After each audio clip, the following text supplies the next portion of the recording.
That's not even a question for me, whether we're going to go take a swing at building the next thing. I'm just incapable of not doing that. There's a bunch of times when we wanted to launch features, and then Apple's just like, nope, you're not launching that. I was like, that sucks. Are we set up for that with AI, where you're going to get a handful of companies that run these closed models that are going to be in control of the APIs and therefore are going to be able to tell you what you can build? Then when you start getting into building a data center that's like 300 megawatts or 500 megawatts or a gigawatt, just no one has built a single gigawatt data center yet. From wherever you sit, there's going to be some actor who you don't trust. If they're the ones who have like the super strong AI, I think that that's potentially a much bigger risk. Mark, welcome to the podcast. Hey, thanks for having me. Big fan of your podcast. Oh, thank you. That's very nice of you to say. Okay, so let's start by talking about the releases that will go out when this interview goes out. Tell me about the models. Tell me about Meta AI. What's new? What's exciting about them? Yeah, sure. So, I think the main thing that most people in the world are going to see is the new version of Meta AI, right? So it's, the most important thing about what we're doing is the upgrade to the model. We're rolling out Llama 3. We're doing it both as open source for the dev community, and it is now going to be powering Meta AI. There's a lot that I'm sure we'll go into around Llama 3, but I think the bottom line on this is that with Llama 3, we now think that Meta AI is the most intelligent AI assistant that people can use that's freely available. We're also integrating Google and Bing for real-time knowledge. We're going to make it a lot more prominent across our apps. So, basically, at the top of WhatsApp and Instagram and Facebook and Messenger, you'll just be able to, use the search box right there to ask any question. And there's a bunch of new creation features that we added that I think are pretty cool, that I think people enjoy. I think animations is a good one. You can basically just take any image and animate it.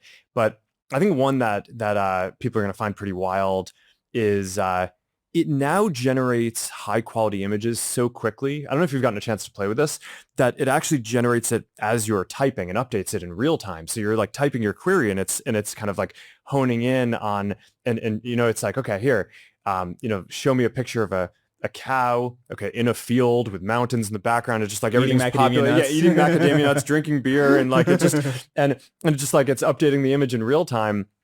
It's pretty wild. I think people are going to enjoy that. So that I think that's what most people are going to see in the world, right? We're rolling that out, not everywhere, but we're starting in a handful of countries, and we'll do more over the coming weeks and months. So that I think is going to be a pretty big deal. And I'm really excited to get that in people's hands. It's a big step forward for Meta AI. But I think, if you want to get under the hood a bit, the Llama 3 stuff is obviously the most technically interesting. So, we're basically for the first version, we're training 3 versions, an 8 billion and a 70 billion, which we're releasing today, and a 405 billion dense model, which is still training. So we're not releasing that today.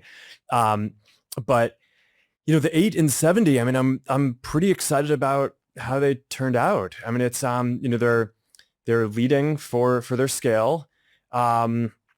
We'll release a blog post with all the benchmarks so people can check it out themselves. And obviously it's open source, so people get a chance to play with it. We have a roadmap of new releases coming that are going to bring multimodality, more multilinguality, bigger context windows to those as well. And then, hopefully sometime later in the year, we'll get to roll out the 405, which I think is in training, it's still training, but for where it is right now in training, it is already at around 85 mmLU, and just we expect that it's going to have leading benchmarks on a bunch of the benchmarks. So I'm pretty excited about all of that. The 70 billion is great too. We're releasing that today. It's around 82 mmLU and has leading scores on math and reasoning. So it's I think just getting this in people's hands is going to be pretty wild. Oh, interesting. Yeah, that's the first time hearing this benchmark. That's super impressive. Yeah, the 8 billion is nearly as powerful as the biggest version of Llama 2 that we released. So it's like the smallest Llama 3 is basically as powerful as the biggest Llama 2. Okay, so before we dig into these models, I actually want to go back in time. 2022 is, I'm assuming, when you started acquiring these H100s. you can tell me when. Yeah. Where you're like, stock price is getting hammered. People are like, what's happening with all this capex? People aren't buying the metaverse, and presumably you're spending that capex to get these H100s. Back then, how did you know to get the H100s? How did you know we'll need the GPUs? I think it was because we were working on Reels. So, we got into this situation where, we always want to have enough capacity to build something that we can't quite see that we're on the horizon yet. And we got into this position with Reels where we needed more GPUs to train the models, right? It was this big evolution for our services where instead of just ranking content from people who you follow or your friends and whatever pages you follow, we made this big push to basically start recommending what we call unconnected content. It basically connect content from people or pages that you're not following. So now kind of the corpus of kind of content candidates that we could potentially show you expanded from, on the order of thousands to on the order of hundreds of millions. So completely different infrastructure. And we started working on doing that, and we were constrained on basically the infrastructure that we had to catch up to what TikTok was doing as quickly as we would have wanted to.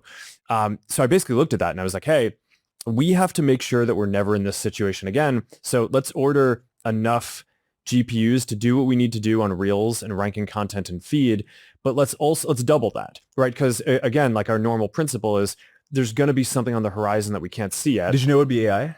Well, we thought it was going to be something that had to do with training large models, right? I mean, but at the time I thought it was probably going to be more something that had to do with content, but I don't know. I mean, it's almost just the pattern matching and running the company is there's always another thing, right? So I'm not even sure I had at that time I was so deep and just, trying to get, the recommendations working for Reels and other content. Cause I mean, that's just such a big unlock for Instagram and Facebook to now being able to show people content that's interesting to them that they're from people that they're not even following. But, yeah, that ended up being a very good decision in retrospect. Yeah. Okay. But it came from being behind. So then then it wasn't like it wasn't like, oh, I was so far ahead. Actually, most of the times I think where we kind of make some decision that ends up seeming good is because we messed something up before and just didn't want to repeat the mistake. This is a total detour, but I actually want to ask about this while we're on this. We'll get back to AI in a second.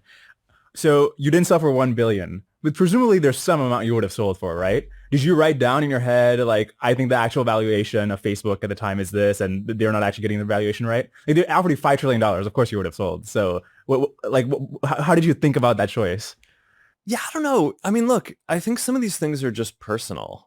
I don't know at the time that I was sophisticated enough to do that analysis, but I had all these people around me who were making all these arguments for how like $1 billion was, it's like, here's the revenue that we need to make and here's how big we need to be. And like, it's clearly so many years in the future. Like, I mean, it was very far ahead of where we were at the time.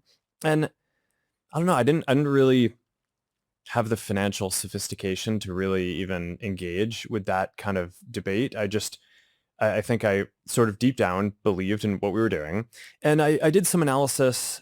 I was like, okay, well, what would I go do if I wasn't doing this? It's like, well, I really like building things and I like helping people communicate and I like understanding what's going on with people and the dynamics between people. So I think if I sold this company, I'd just go build another company like this. And I kind of like the one I have. So, so I mean, why, right? But I don't know. I think a lot of the biggest bets that people make are often just based on conviction and values.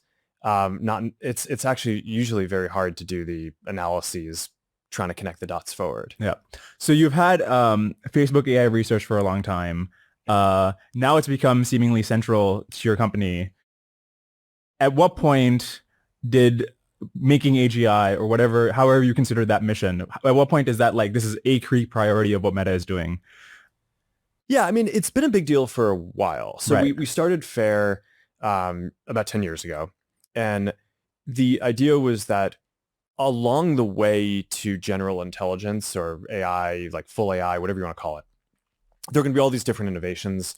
and that's going to just improve everything that we do. So we didn't kind of conceive it as a product. It was more kind of a research group.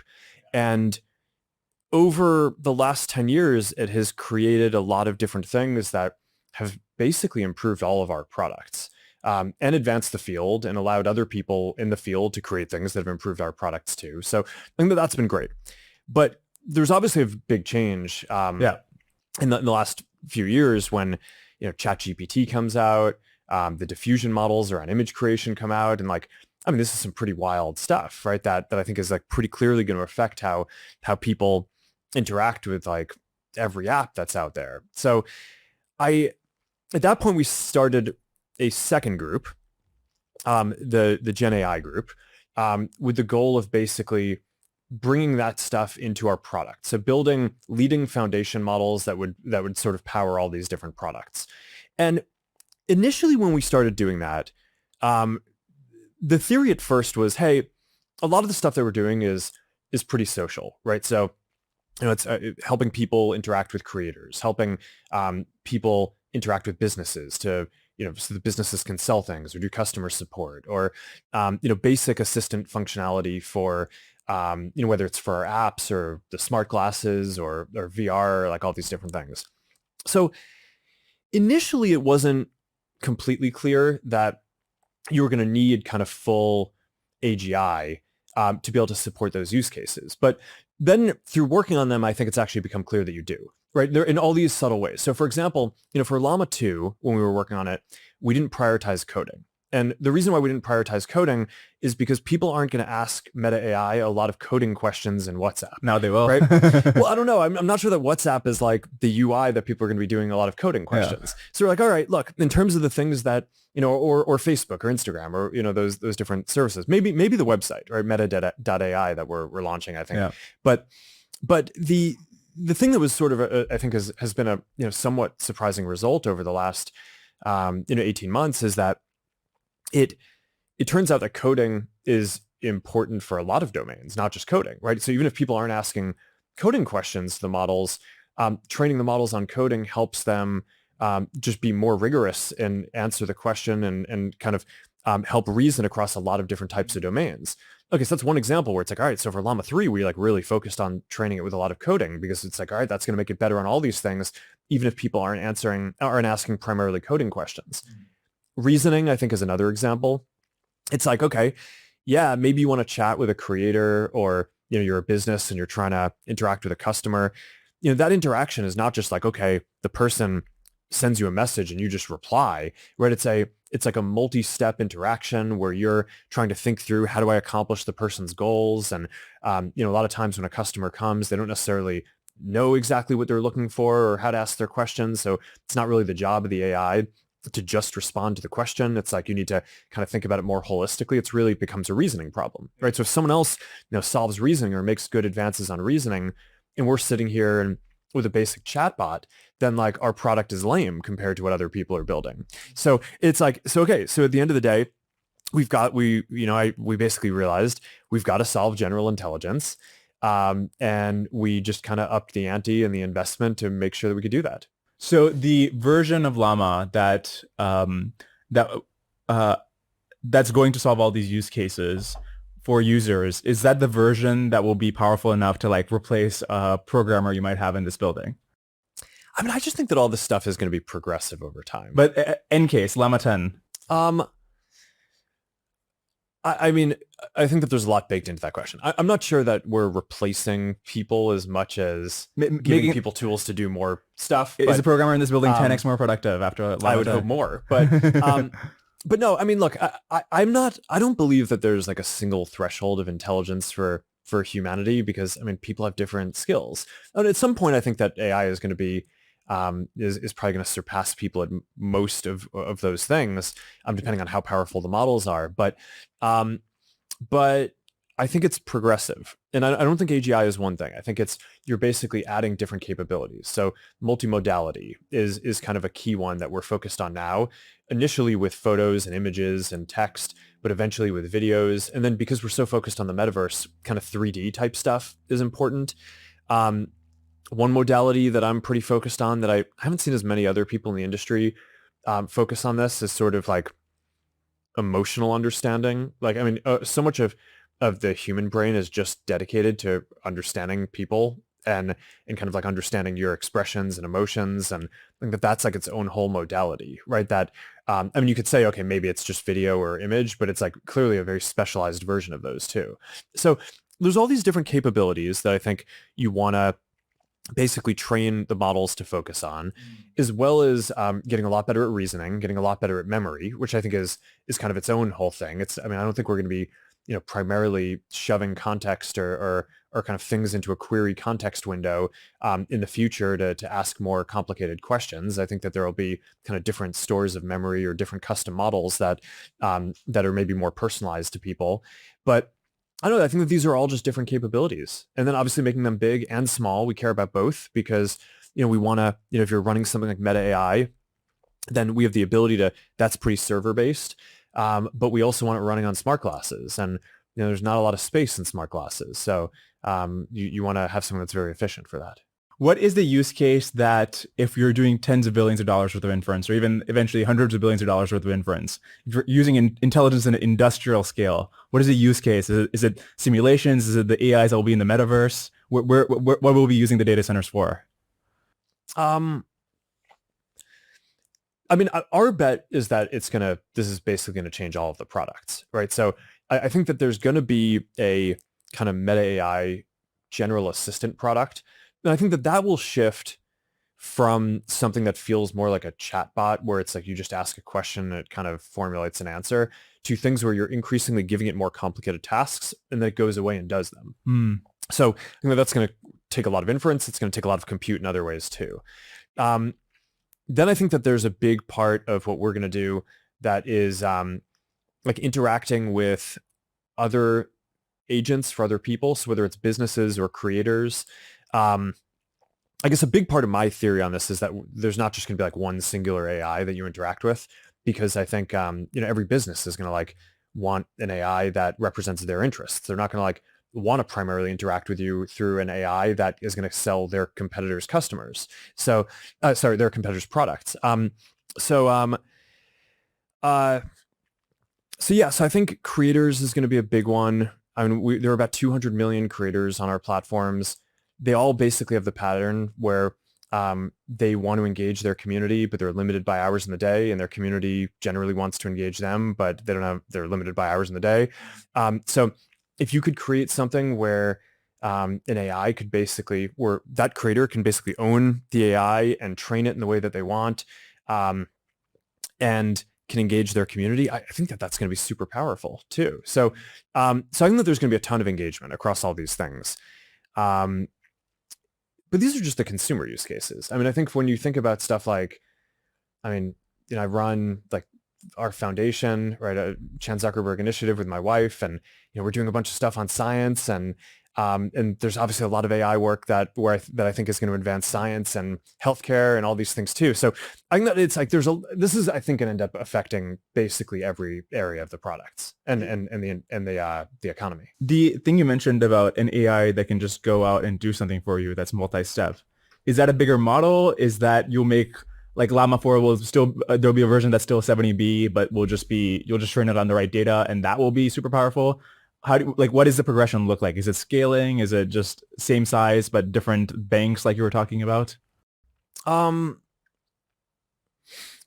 don't know that we know the answer to that. So I think one thing that seems to be a pattern is that you have the Llama model, and then you build some kind of other application specific code around it, right? So some of it is the fine tuning for the use case, but some of it is just like logic for, okay, how Meta AI should integrate, like should work with tools like Google or Bing to bring in real-time knowledge. I mean, that's not part of the base Llama model. That's like part of it. Okay. So for Llama 2, we had some of that, and it was a little more kind of hand engineered. And then part of our goal for Llama 3 was to bring more of that into the model itself. But for Llama 3, as we start getting into more of these agent-like behaviors, I think some of that is going to be more hand engineered. And then I think our goal for Llama 4 will be to bring more of that into the model. So I think at each point, like at each step along the way, you kind of have a sense of what's going to be possible on the horizon. You start messing with it and hacking around it. And then I think that helps you hone your intuition for what you want to try to train into the next version of the model itself. Interesting. Which makes it more general, because obviously anything that you're hand coding is, you can unlock some use cases, but it's just inherently brittle and non-general. Hey everybody, real quick, I want to tell you about a tool that I wish more applications used. So obviously you've noticed every single company is trying to add an AI chatbot to their website. But as a user, I usually find them really annoying because they give these long, generic, often useless answers. Command Bar is a user assistant that you can just embed into your website or application. And it feels like you're talking to a friendly human support agent who is browsing with you and for you. And it's much more personalized than a regular chatbot. It can actually look up users' history and respond differently based on that. It can use APIs to perform actions. It can even proactively nudge users to explore new features.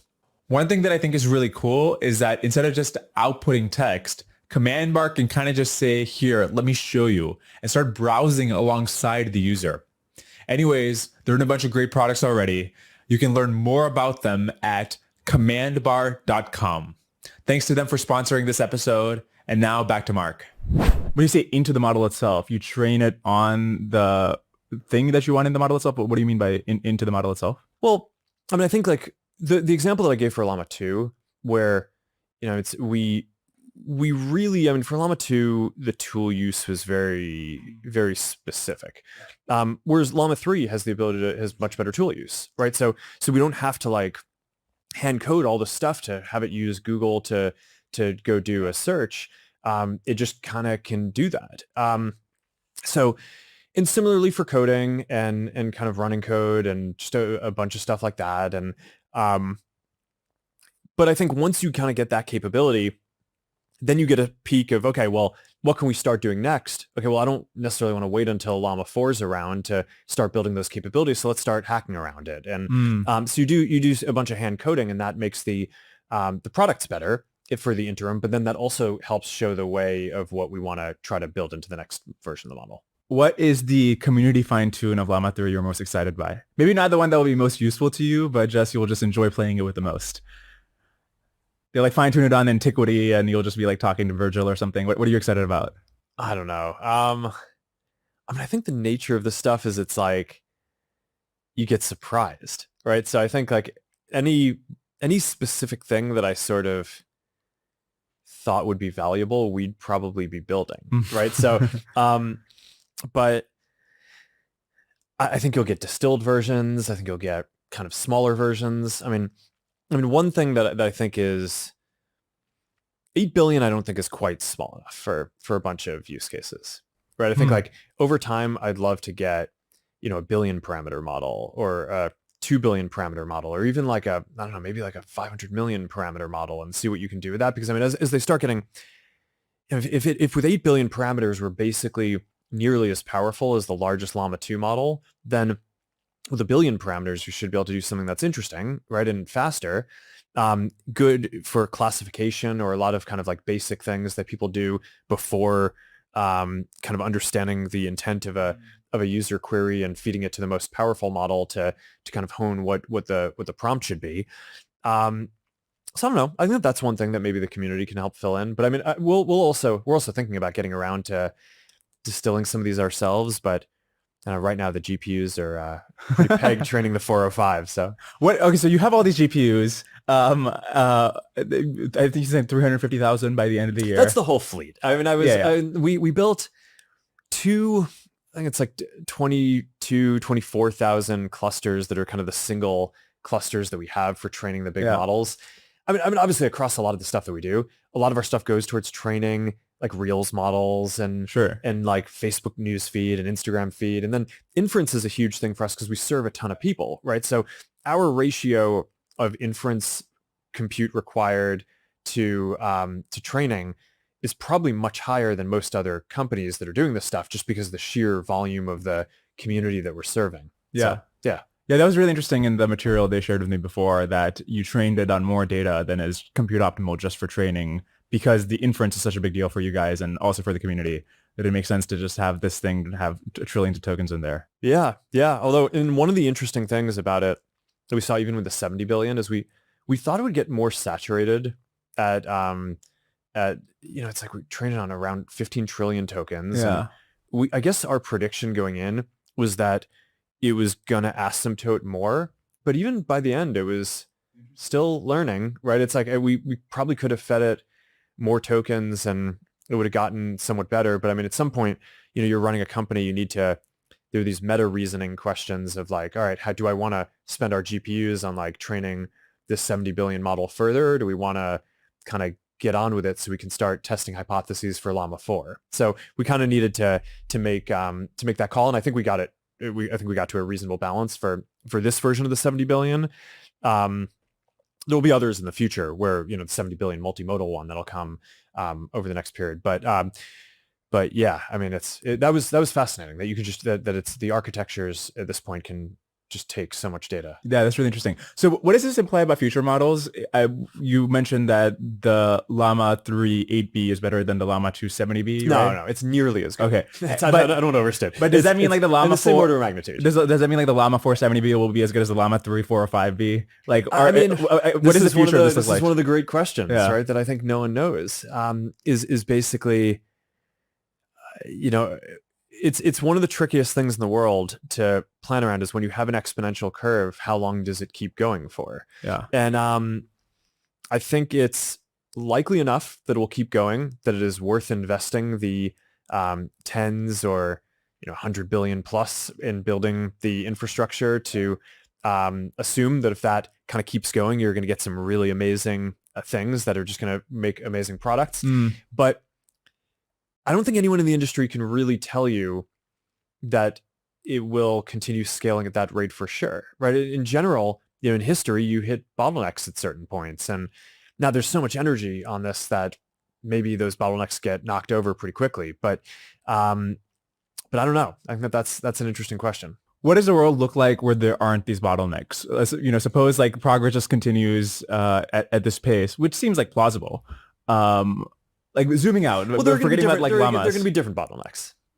Right. So if not training, then oh yeah, go ahead. Well, I think at some point, over the last few years, I think there's this issue of GPU production. Yeah. Right. So even companies that had the models, that had the money to pay for the GPUs, couldn't necessarily get as many as they wanted because there were all these supply constraints. Yeah. Now I think that's sort of getting less. So now I think you're seeing a bunch of companies think about, wow, we should just like really invest a lot of money in building out these things. And I think that will go for some period of time. I think there is a capital question of like, okay, at what point does it stop being worth it to put the capital in? But I actually think before we hit that, you're going to run into energy constraints, right? Because I don't think anyone's built a gigawatt single training cluster yet, right? And then you run into these things that just end up being slower in the world. Like getting energy permitted is like a very heavily regulated government function, right? So you're going from, on the one hand, software, which is somewhat regulated. I'd argue that it is more regulated than I think a lot of people in the tech community feel. Although it's obviously different. If you're starting a small company, maybe you feel that less. If you're a big company, we just interact with people. Different governments and regulators are, we have kind of lots of rules or that we need to kind of follow and make sure we do a good job with around the world. But I think that there's no doubt that like energy, and if you're talking about building large new power plants or large build outs and then building transmission lines that cross other private or public land, that is just a heavily regulated thing. So you're talking about many years of lead time. So if we wanted to stand up just some like massive facility to power that, I think that's a very long-term project, right? And so I don't know. I think I think people will do it. But I don't think that this is like something that can be quite as magical as just like, okay, you get a level of AI and you get a bunch of capital and you put it in, and then like all of a sudden the models are just gonna kind of like like I think you do hit different bottlenecks along the way. Yeah. Is there something, a project, maybe AI related, maybe not, that even a company like Meta doesn't have the resources for? Like if your R&D budget or your CapEx budget was 10x what it is now, then you could pursue it. Like it's in the back of your mind. But Meta today, and maybe you could like, even you can't even issue stock or bond for it. It's like just 10x bigger than your budget. Well, I think energy is one piece. Yeah. Right. I think we would probably build out bigger clusters than we currently can if we could get the energy to do it. So I think that's that's fundamentally money bottlenecked in the limit. Like if you had $1 trillion. I think it's time. Yeah. Right. Well, if you look at it in terms of, but it depends on how far the exponential curves go. Right. Like I think a number of companies are working on, right now I think like a lot of data centers are on the order of 50 megawatts or 100 megawatts, or like a big one might be 150 megawatts. Okay, so you take a whole data center and you fill it up with just all the stuff that you need to do for training, and you build the biggest cluster you can. I think that's kind of, I think a bunch of companies are running at stuff like that. But then when you start getting into building a data center that's like 300 megawatts or 500 megawatts or a gigawatt, just no one has built a single gigawatt data center yet. So I think it will happen, right? I mean, this is only a matter of time, but it's not going to be like next year, right? It's I think that some of these things will take, I don't know, some number of years to build out. And then the question is, okay, well, if you, just to, I guess, put this in perspective, I think a gigawatt, it's like around the size of like a meaningful nuclear power plant only going towards training a model. Didn't Amazon do this? There's like they have a 950 megawatt. Yeah, I'm not exactly sure what you did. You'd have to what they did. You'd have to ask them. But it doesn't have to be in the same place, right? If distributed training works, it can be distributed. Well, that I think is a big question. Yeah, right. Is basically how that's going to work. And I do think in the future, it seems quite possible that more of what we call training for these big models is actually more along the lines of inference generating synthetic data to then go feed into the model. So I don't know what that ratio is going to be, but I consider the generation of synthetic data to be more inference than training today. But obviously, if you're doing it in order to train a model, it's part of the broader training process. So I don't know. That's an open question, is to kind of what the balance of that and how that plays out. If that's the case, would that potentially also be the case with Llama 3? And maybe like Llama 4 onwards, where you put this out and if somebody has a ton of compute, then using the models that you've put out, you can just keep making these things arbitrarily smarter. Like some Kuwait or UAE or some random country has a ton of compute, and they can just actually just use Llama 4 to just make something much smarter. I do think that there are going to be dynamics like that. But I also think that there is a fundamental limitation on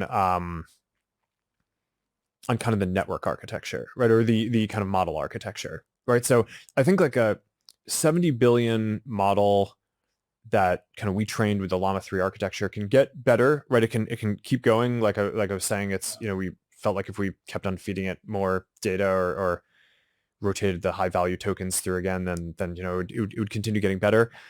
But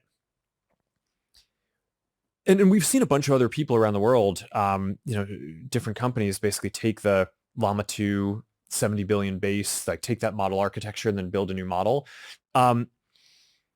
It's still the case that when you make a generational improvement to the kind of Llama 3 70 billion or the Llama 3 405, there's nothing open source, anything like that today, right? Like it's not, I think that's like, it's a big step function and what people are going to be able to build on top of that. I don't think can go infinitely from there. I think there can be some optimization in that until you get to the next step function. Yeah. Okay. So let's zoom out a little bit from specific models and even the many years lead times you would need to get energy approvals and so on. Like big picture, these next couple of decades. Sure. What's happening with AI? Does it feel like another technology like metaverse or social, or does it feel like a fundamentally different thing in the course of human history? I I think it's going to be pretty fundamental. I think it's going to be more like the creation of computing in the first place, right? So um, you'll get all these new apps in the same way that when you got the web or you got mobile phones, you got like people basically rethought all these experiences, and a lot of things that weren't possible before now became possible. Um, so I think that will happen, but I think it's a much lower level innovation. It's going to be more like going from people didn't have computers to people have computers is my sense. Um, but it's also I don't know. It's it's very hard to reason about exactly how this goes. I tend to think that, in like the cosmic scale, obviously it'll happen quickly over a couple of decades or something. But I do think that there is some set of people who are afraid of like, it really just kind of spins and goes from being like somewhat intelligent to extremely intelligent overnight. And I just think that there's all these physical constraints that make that so that that's unlikely to happen. I just I don't really see that playing out. So I think we'll have time to kind of acclimate a bit, but it will really change the way that we work and give people all these creative tools to do different things that they, I think it's going to be, it's going to really enable people to do the things that they want a lot more is my view. Um, okay, so maybe not overnight, but is it your view that like on a cosmic scale, if you think like humans evolved and then like AI happened and then they like went out through the galaxy, or maybe it takes many decades, maybe it takes a century, but like, is that like the grand scheme of what's happening right now in history? Sorry, in what sense? I mean, in the sense that there were other technologies like computers and even like fire, but like the AI happening is as significant as like humans evolving in the first place. I think that's tricky. I think people like to, I mean, the history of humanity, I think, has been people basically, thinking that certain aspects of humanity are like really unique in different ways, and then coming to grips with the fact that that's not true, but humanity is actually still super special, right? So it's it's like we thought that the Earth was the center of the universe, and it's like it's not, but like it's like humans are still pretty awesome, right? And pretty unique. I think that another bias that people tend to have is thinking that intelligence is somehow kind of fundamentally connected to life.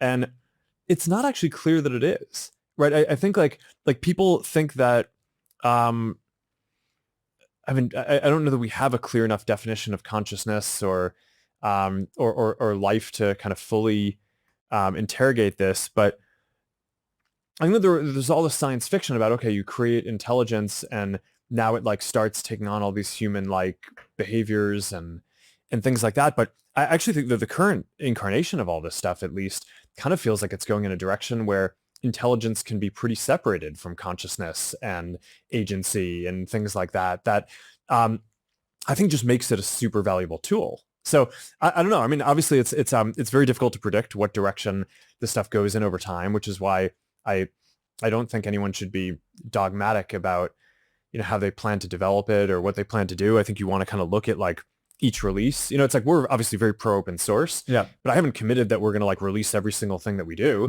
But it's basically I'm just generally very inclined to thinking that open sourcing it is going to be good for the community and also good for us, right? Because we'll benefit from the innovations. But if at some point like there's some qualitative change in what the thing is capable of, and we feel like it's just not responsible to open source it, then we won't. But so I don't know. It's all very difficult to predict. Yeah. What is a kind of qualitative change, like a specific thing?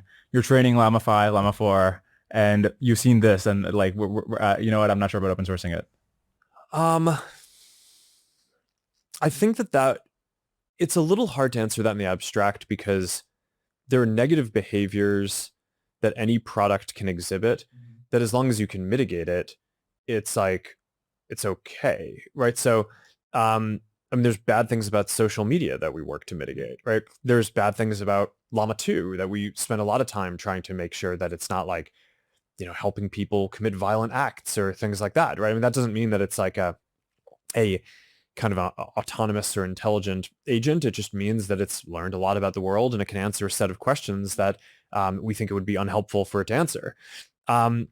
So I don't know. I think the question isn't really what behaviors would it show. It's what things would we not be able to mitigate after it shows that. And I don't know. I think that there's so many ways in which something can be good or bad that it's hard to actually enumerate them all up front. If you even look at like what we've had to deal with in social media and like the different types of harms, we've basically gotten to, it's like there's like 18 or 19 categories of harmful things that people do, and we've basically built AI systems to try to go identify what those things are that people are doing and try to make sure that doesn't happen on our network as much as possible. So I think you can, over time, I think you'll be able to break down this into more of a taxonomy too. And I think that this is a thing that we spend time researching too, because we want to make sure that we understand that. So one of the things I asked Mark is what industrial scale use of LLMs would look like. You see this in previous technological revolutions where at first they're thinking in a very small scale way about what's enabled. And I think that's what chatbots might be for LLMs. And I think the large scale use case might look something like what V7 Go is. And by the way, it's made by V7 Labs, who's sponsoring this episode. So it's like a spreadsheet. You put in raw information like documents, images, whatever, and they become rows, and the columns are populated by an LLM of your choice. And in fact, I used it to prepare for Mark. So I fed in a bunch of blog posts and papers from Meta's AI research. And as you can see, if you're on YouTube, it summarizes and extracts exactly the information I want as columns. And obviously mine is a small use case. But you can imagine, for example, a company like FedEx has to process 500,000 documents a day. Obviously, a chatbot can't do that. A spreadsheet can, because this is just like a fire hose of intelligence in there, right? Anyways, you can learn more about them at v7labs.com/go or the link in the description. Back to Mark. Yeah. Like, it seems to me it would be a good idea. I would be disappointed in a future where AI systems aren't broadly deployed and everybody doesn't have access to them. Yeah. At the same time, I want to better understand the mitigations. Because if the mitigation is the fine tuning, well, the whole thing about open weights is that you can then remove the fine tuning, which is often superficial on top of these capabilities. Like if it's like talking on Slack with a biology researcher, and I think like models are very far from this. Right now they're like Google search, but it's like I can show them my Petri dish and they can explain like, here's why your a smallpox sample didn't grow. Here's what to change. How do you mitigate that? Because somebody can just like fine tune that in there, right? Yeah, I mean, that's true. I think a lot of people will basically use the off-the-shelf model, and some people who have basically bad faith are going to try to strip out all the bad stuff. So I do think that that's an issue.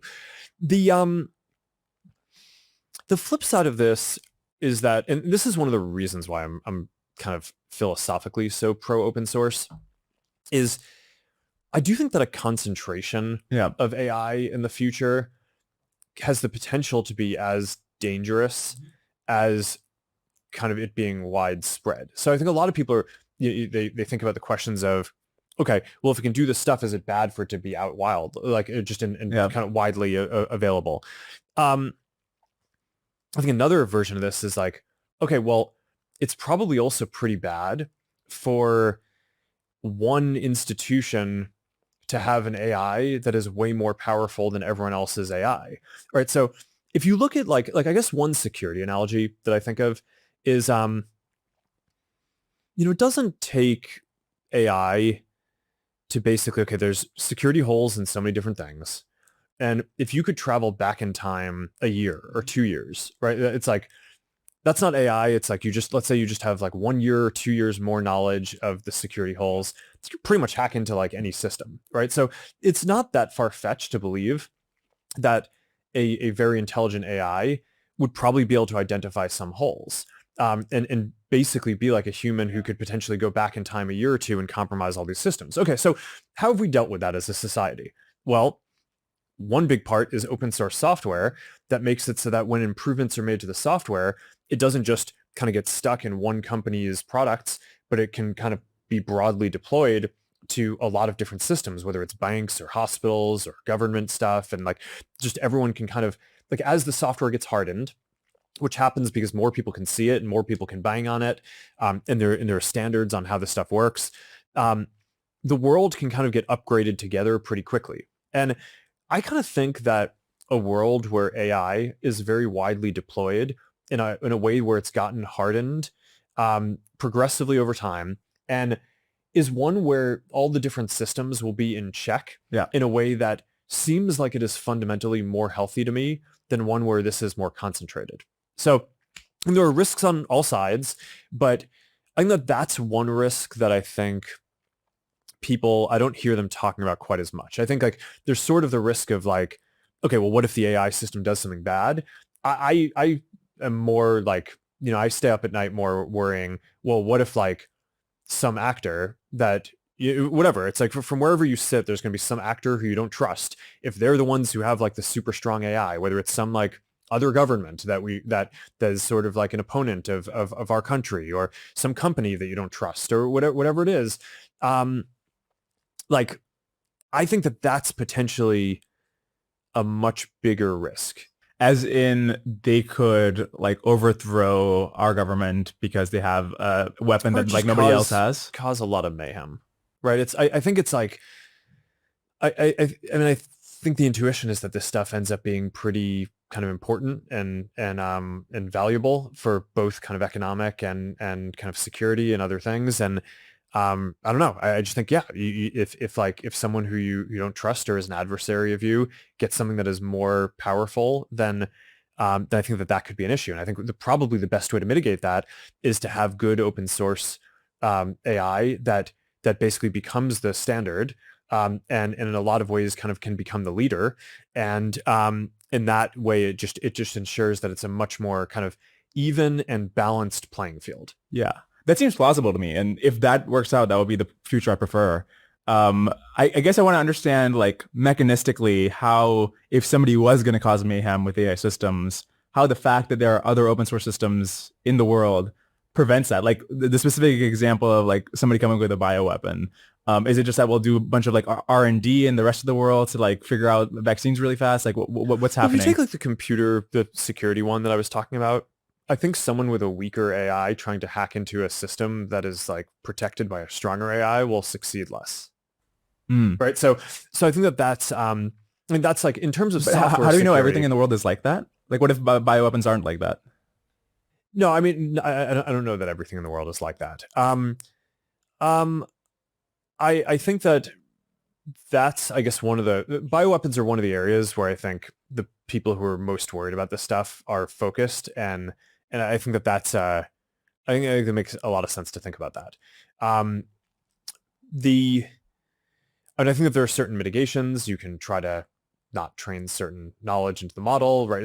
There's different things, but yeah, I mean, at some level, I mean, if you get a sufficiently bad actor and you don't have other AI that can sort of balance them and understand what's going on and what the threats are, then that could be a risk. So I think that that's one of the things that we need to watch out for. Is there something you could see in the deployment of these systems where you observe like you're training Llama 4 and it's like lie to you because it thought you weren't noticing or something, and you're like, whoa, what's going on here? Not that this is probably not likely with the Llama 4 type system, but is there something you can imagine like that where you'd like be really concerned about deceptiveness and if like billions of copies of things are out in the wild?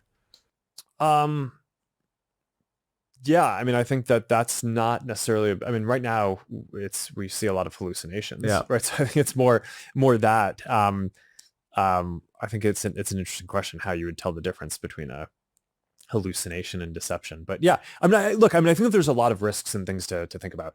The flip side of all of this is that there are also a lot of, I try to, in running our company, at least, balance what I think of as these longer term theoretical risks with what I actually think are quite real risks that exist today. So like when you talk about deception, the form of that I worry about most is people using this to generate misinformation and then like pump that through, whether it's our networks or others.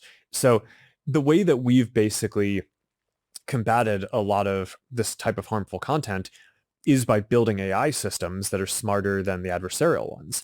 And I guess this kind of informs part of my theory on this, right? Is if you look at like the different types of harm that people do or try to do through social networks,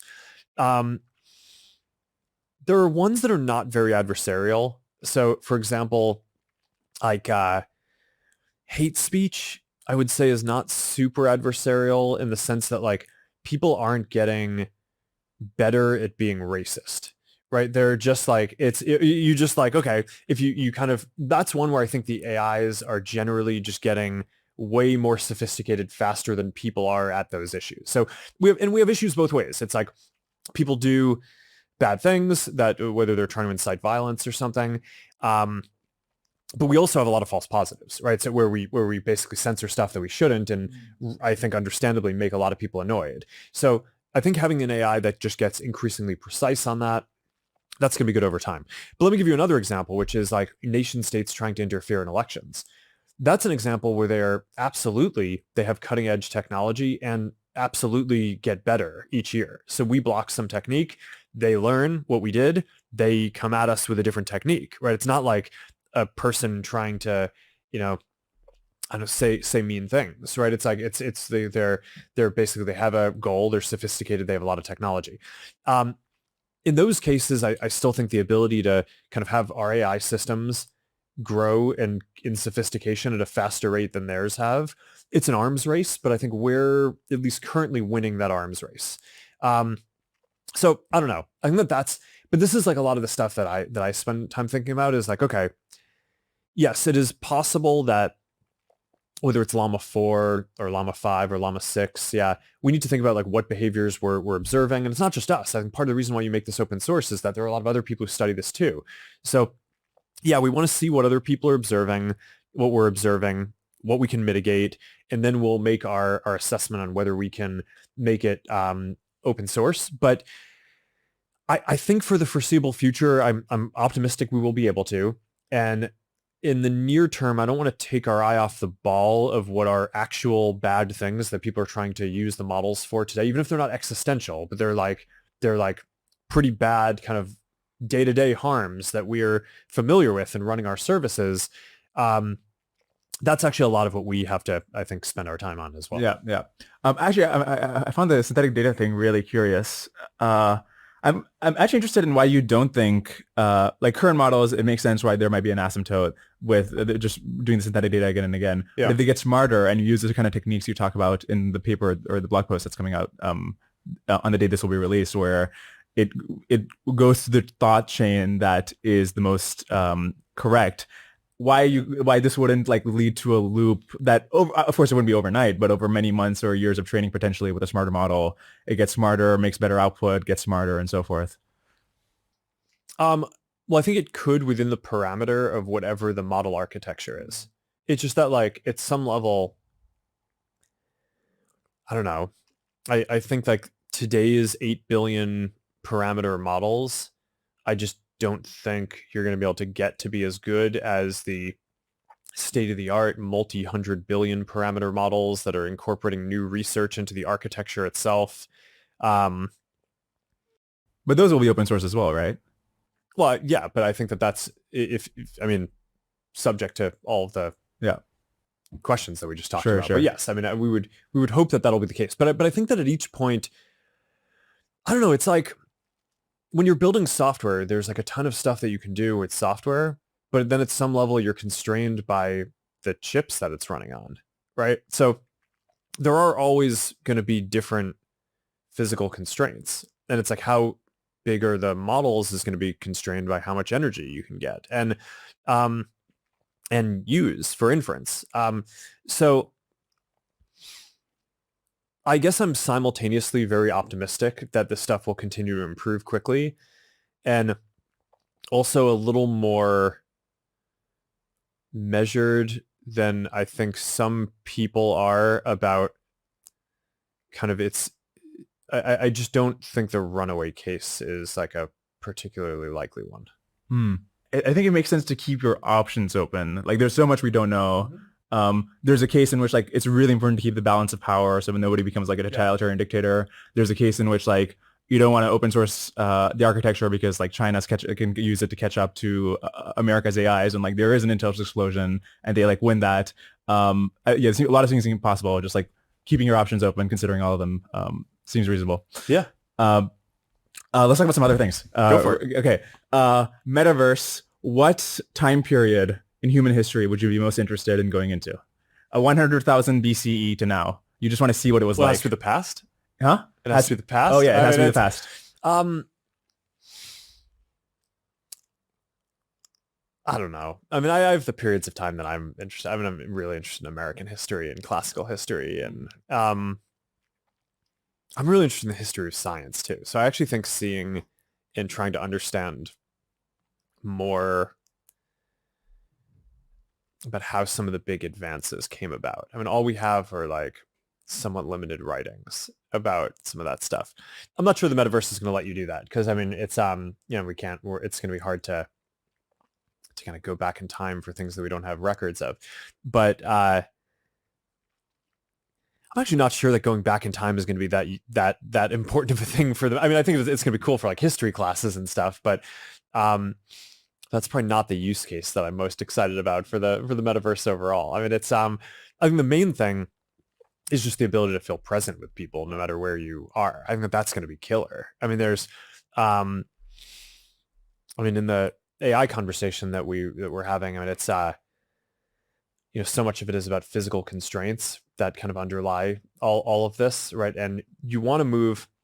I think one lesson of technology is you want to move things from the physical constraint realm into software as much as possible, because software is so much easier to build and evolve, and like you can democratize it more because like not everyone is going to have a data center, but like a lot of people can kind of write code and take open source code and modify it.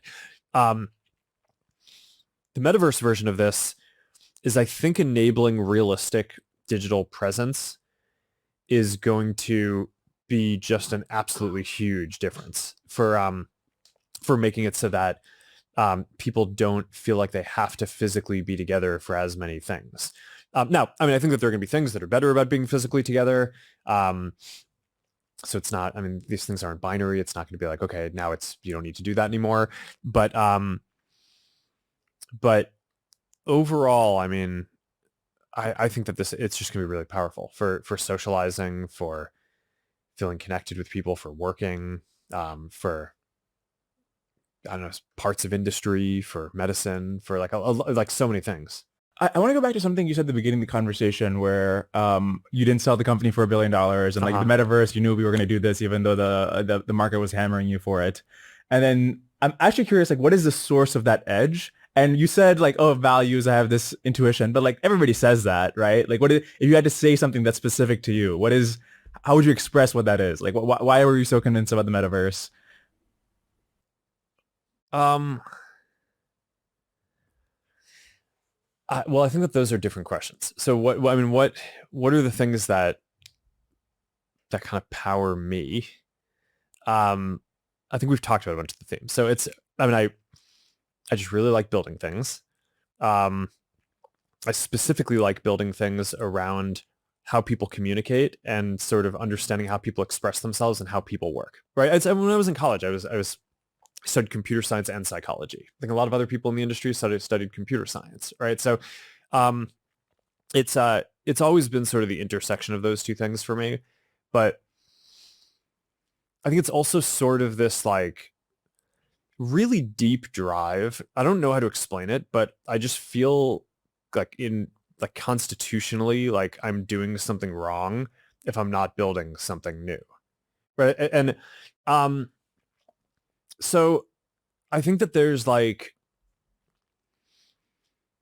even when we're putting together the business case for, investing like $100 billion in AI or some huge amount in the metaverse, it's like, yeah, I mean, we have plans that I think make it pretty clear that if our stuff works, it'll be a good investment, but like, you can't know for certain from the outset. And so there's all these arguments that people have, whether it's like, with advisors or different folks, it's like, well, how could you, like, how are you confident enough to do this? And it's like, well, the day I stop trying to build new things, I'm just done. I'm going to go build new things somewhere else. Right. I'm fundamentally incapable of running something or in my own life and like not trying to build new things that I think are interesting. It's like, that's not even a question for me. Right. It's not like whether we're going to go take a swing at like building the next thing. It's like, I'm just incapable of not doing that. And I don't know. I'm kind of like this in like all the different aspects of my life, right? It's like we built this like, family built this ranch in Kauai, and like I just like worked to like design all these buildings. I'm like kind of trying to like, we started raising cattle, and I'm like, all right, well, I want to make like the best cattle in the world, right? So it's like, how do we architect this so that way we can figure this out and build like all the stuff up that we need to try to do that. So I don't know. That's me. What was the other part of the question? Look, Meta is just a really amazing tech company, right? They have all these great software engineers, and even they work with Stripe to handle payments. And I think that's just a really notable fact, that Stripe's ability to engineer these checkout experiences is so good that big companies like Ford, Zoom, Meta, even OpenAI, they work with Stripe to handle payments. Because just think about how many different possibilities you have to handle. If you're in a different country, you'll pay a different way. And if you're buying a certain kind of item, that might affect how you decide to pay. And Stripe is able to test these fine-grained optimizations across tens of billions of transactions a day to figure out what will convert people. And obviously conversion means more revenue for you. And look, I'm not a big company like Meta or anything, but I've been using Stripe since long before they were advertisers. Stripe Atlas was just the easiest way for me to set up an LLC, and they have these payments and invoicing features that make it super convenient for me to get money from advertisers. And obviously without that, it would have been much harder for me to earn money from the podcast. And so it's been great for me. Go to stripe.com to learn more. Thanks to them for sponsoring the episode. Now back to Mark. I'm not sure, but I'm actually curious about something else, which is, so a 19-year-old Mark reads a bunch of like antiquity and classics, high school, college. What important lesson did you learn from it? Not just interesting things you found, but like there aren't that many tokens you consume by the time you're 19. A bunch of them were about the classics. Clearly that was important in some way. Tokens you consume. I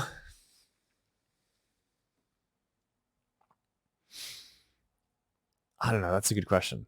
I mean, one of the things that I thought was really fascinating is so when Augustus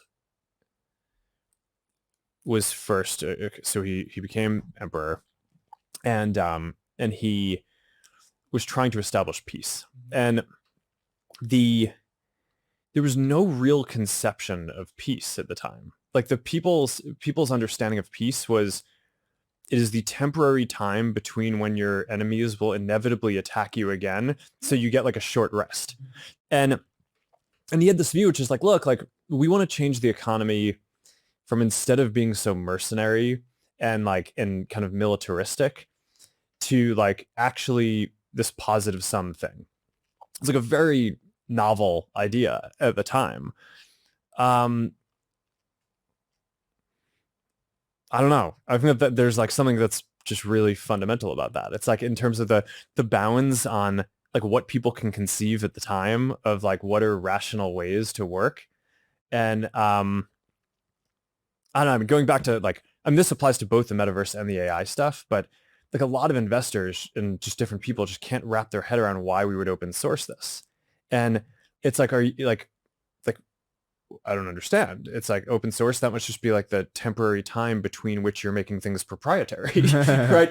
And it's but I actually think it's like this very profound thing in tech that has actually it creates a lot of winners, right? And it's so I don't know, I don't want to strain the analogy too much, but I do think that there's a lot of times I think ways where you can,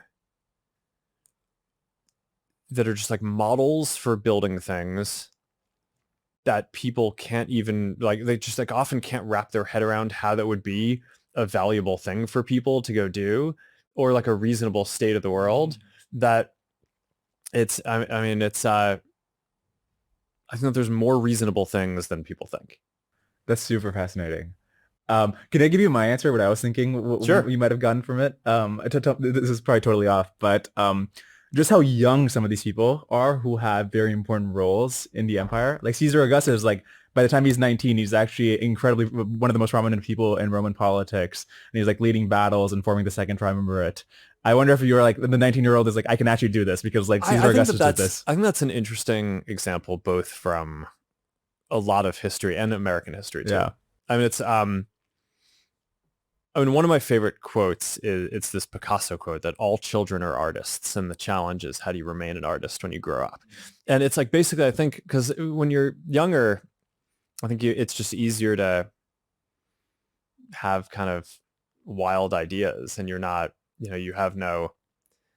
There are all these analogies to the innovator's dilemma that exist in your life as well as your company or whatever you've built, right? So you're kind of earlier on your trajectory. It's easier to pivot and take in new ideas without it disrupting other commitments that you've made to different things. And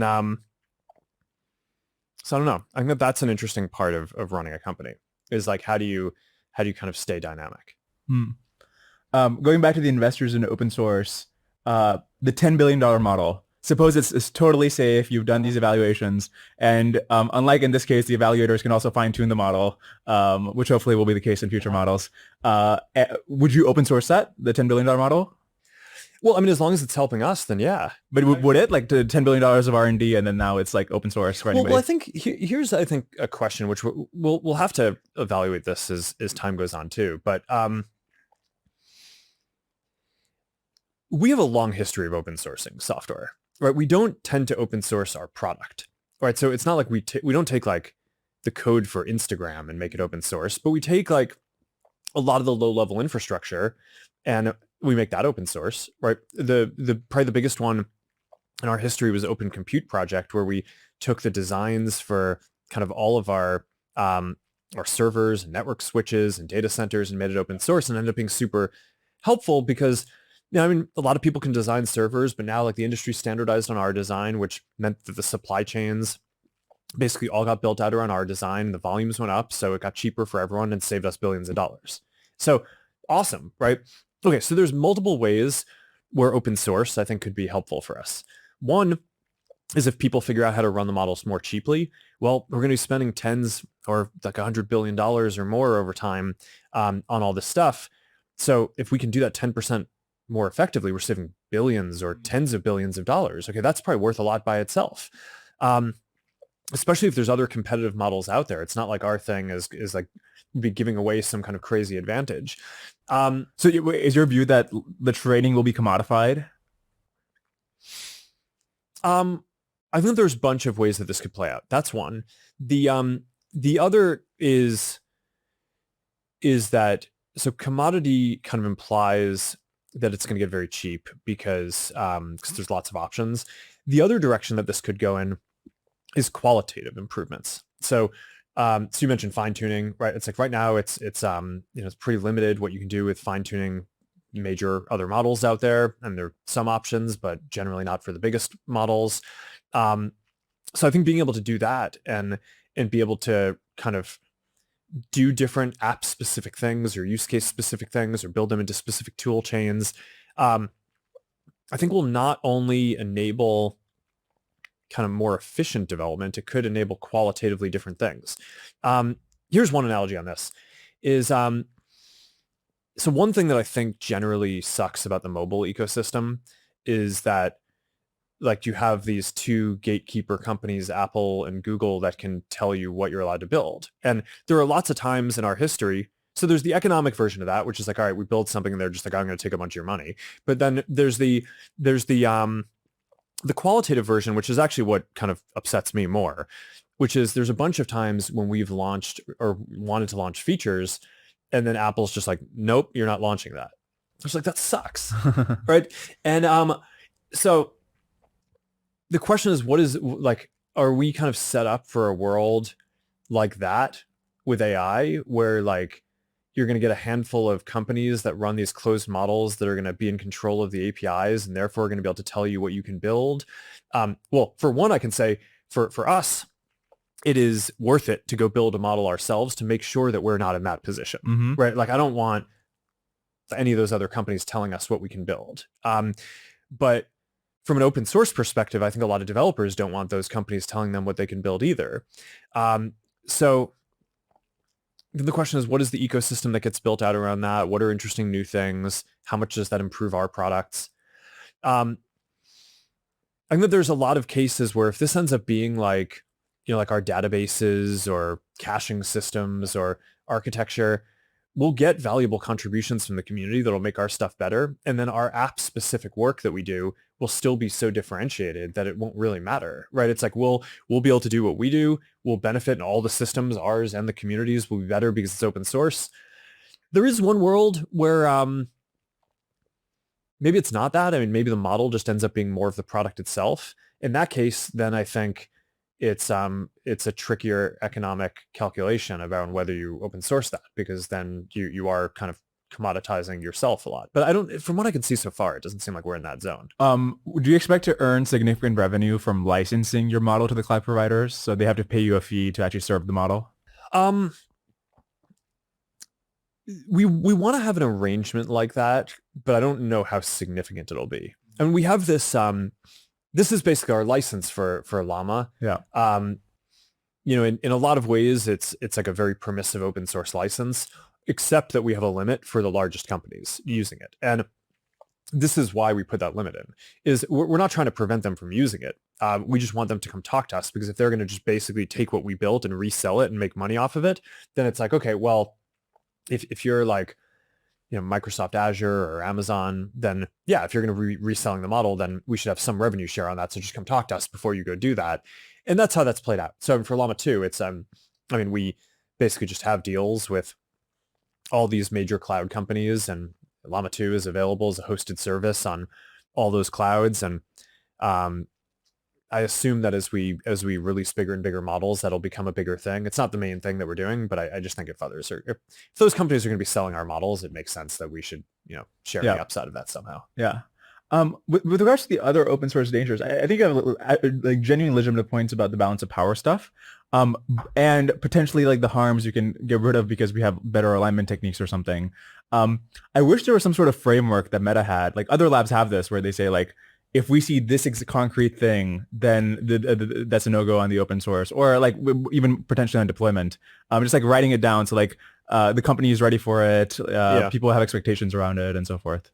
Yeah, no, I think that's a fair point on the existential risk side. Yeah. Right now, we focus more on the types of risks that we see today, which are more of these content risks. So, we have lines on, we don't want the model to be basically doing things that are helping people commit violence or fraud or, just harming people in different ways. So in practice for today's models, and I would guess the next generation and maybe even the generation after that, I think while it is somewhat more maybe intellectually interesting to talk about the existential risks, I actually think the real harms that need more energy being mitigated are things that are going to like to have someone take a model and do something to hurt a person with today's parameters of and kind of the types of kind of more mundane harms that we see today, like people kind of committing fraud against each other, things like that. So that I just don't want to shortchange that. I think we have a responsibility to make sure we do a good job on that. Yeah, Meta's a big company; you can handle both. Yeah. Okay, so as far as the open source goes, I'm actually curious if you think the impact of the open source from PyTorch, React, Open Compute, these things, has been bigger for the world than even the social media aspects of Meta. Because I've like talked to people who use these services who think like it's plausible. Because a big part of the internet runs on these things. It's an interesting question. I mean, I think almost half the world uses our that's our, the consumer point. So so I think it's hard to beat that, but no, I think open source it's really powerful as a new way of building things. And yeah, I mean, it's possible. I mean, it's, it may be one of these things where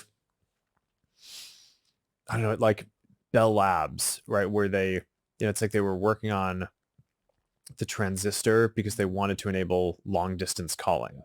And they did. And it ended up being really profitable for them that they were able to enable long distance calling. And if you ask them 5 to 10 years out from that, what was the most useful thing that they invented? It's like, okay, well, we enabled long distance calling and now all these people are long distance calling. But if you ask 100 years later, maybe it's a different question. So I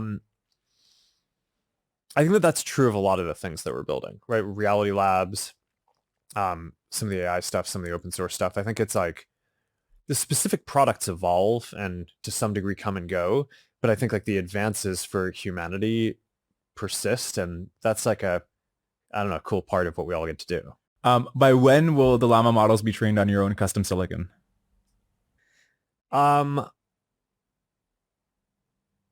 Soon. Not Llama 4. The approach that we took is first we basically built custom silicon that could handle inference for our ranking and recommendation type stuff. So Reels, newsfeed, ads. And that was consuming a lot of GPUs. But when we were able to move that to our own silicon, we now were able to use the more expensive NVIDIA GPUs only for training. So at some point, we will hopefully have silicon ourselves that we can be using for probably first training some of the simpler things, and then eventually training these like really large models. But in the meantime, I'd say the program is going quite well and we're just rolling it out methodically and have a long-term roadmap for it. Final question. This is totally out of left field, but if you were made CEO of Google Plus, could you have made it work? Google Plus? Oof. Well, I don't know. That's a very difficult counterfactual. Okay, then the real final question will be: when Gemini was launched, was there any chance that somebody in the office uttered "Karthika Delinda est"? No, I think we're tamer now. Cool. Awesome, Mark.